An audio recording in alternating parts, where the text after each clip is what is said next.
Hey, what's going on? Welcome back for another tutorial, and we're about to learn how we can do something like that. What you see on my screen is where I picked up the inspiration from.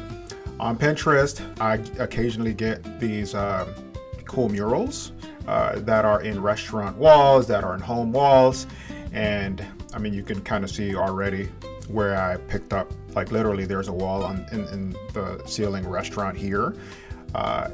And then there's just other cool ones. Like I could have picked up, I don't know, this looks cool to me as well. And then I saw a crab one here somewhere. That was pretty cool. I mean, even the octopus. Imagine octopus tentacles moving around while someone is painting.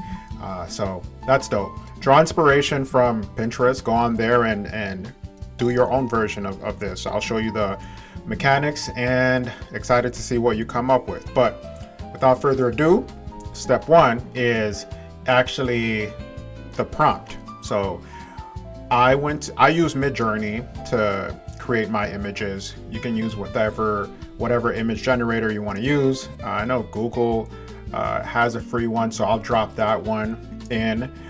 I just love the visual aesthetic of MidJourney. This is the prompt that I use.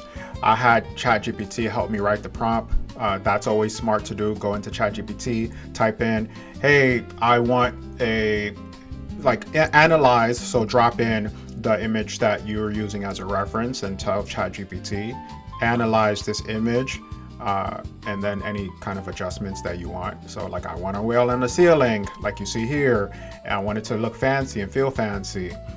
So give me the text to image prompt that I should drop in an image generator, and then it'll spit out what we're seeing here. So I'll drop this prompt in the descriptor for you.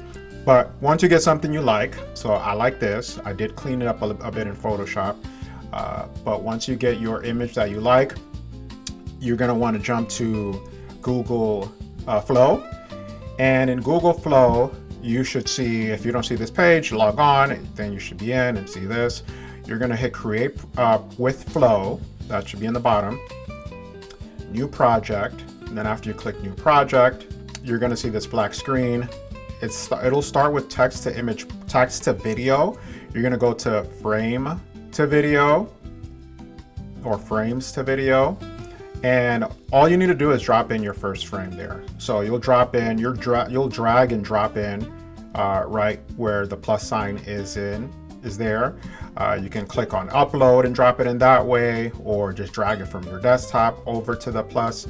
I'm just gonna jump to me doing that and show you a prompt.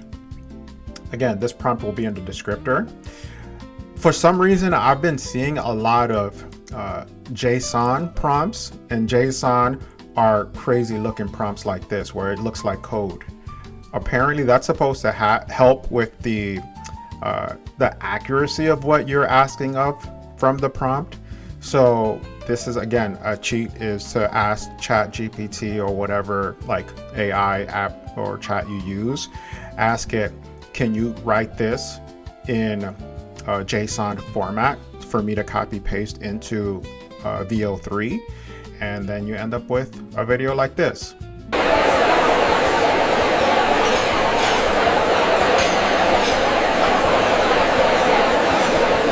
All right, you're gonna notice a few things. First, the video that you saw in the opening had more of a more mood to it. So I added that in the CapCut. So that's the program I use to edit.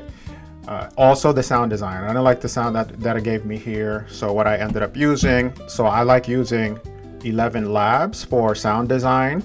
And I have the ambience is different from what you saw in that final video output from VO3. So I think I used, I didn't start which one I used, but like already that sounds a lot better to me. So I think I may have pulled this first one in. I also have a sound of a whale. Where is it? Whale sound. This is the one that I ended up going with.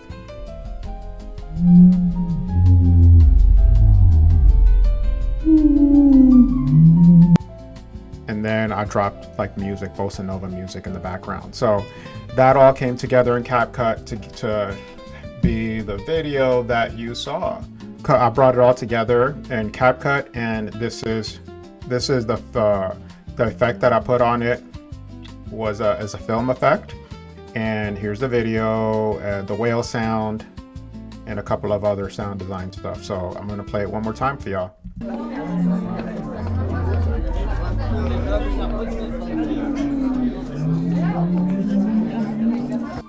Thank you for watching.